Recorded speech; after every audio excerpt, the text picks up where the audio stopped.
ኢትዮጵያ ውስጥ በተለያየ አካባቢዎች ላይ በተለያየ ወቅት እንደሄደና ወደ ምስራቁ ወደ ደቡብ ወደ ተለያየ ወደ ሰሜናዊ ጣና ገዳማት ውስጥ ወደ ምትለው ሁሉ ድረስ ደርሷል እና ከዚህ የተነሳው ፍሬ እንግዲህ በተለያየ ሁኔታ ኢትዮጵያ ውስጥ ከተዛመተ በኋላ ወደ ምስራቅ ወይም ወደ ሀረር ሄደው እዛ አካባቢ ከበቀለው ዝርያ ወደ አረብ ሀገር እንደሄደ ይናገራል። በተለይ ደግሞ 850 ዓመተ ምህረት ወይም 850 ኤዲ አካባቢ ላይ ቡና ወደ አረብ ሀገር እንደሄደ ከተለያዩ ቅመማ ቅመሞች ይወስዳል። ምክንያቱም በዛ ሰዓት በምስራቅ አፍሪካና በአረቦች መካከል ከፍተኛ የቅመማ ቅመም ንግድ ነበር እና ቡና ከቅመም ጋራ ከኢትዮጵያ በተለይም ሀረር ከሚባለው አካባቢ ወደ የመን በዛ ሰዓት ፊሊክስ ነው ስሟና ፊሊክስ ወደምትባለው ወይም የመን ገባ።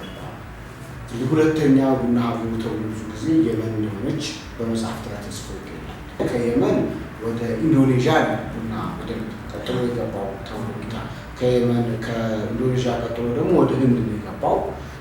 ከዛም ብራዚል ላይ ደግሞ 1715 አካባቢ እንደታወቀ ወደ ኮሎምቢያ በ1774 አካባቢ ላይ እንደሄደ ወይም ደግሞ አካባቢ ላይ እንደታወቀ በኋላ ደግሞ በተለያየ የዞሮ ወደ ሌሎች አፍሪካ ሀገሮች በ1877 አካባቢ ቡና ወደ ተለያዩ አፍሪካ ሀገሮችን መጥቷል። እንግዲህ የተለያየ የአፈር ጸባይ በመያዝ በመደበላለቅ ወይም ዝርያውን እንትን በማለት ከኢትዮጵያ የተነሳው ወደ ተለያዩ ሀገሮች ተሰራጭቷል እና አሁን ላይ እንግዲህ ቡና የኢትዮጵያ ለዓለም ያበረከተችው አውር ግሪን ጎልድ ነው ብለን እናስባለን እና ደግሞ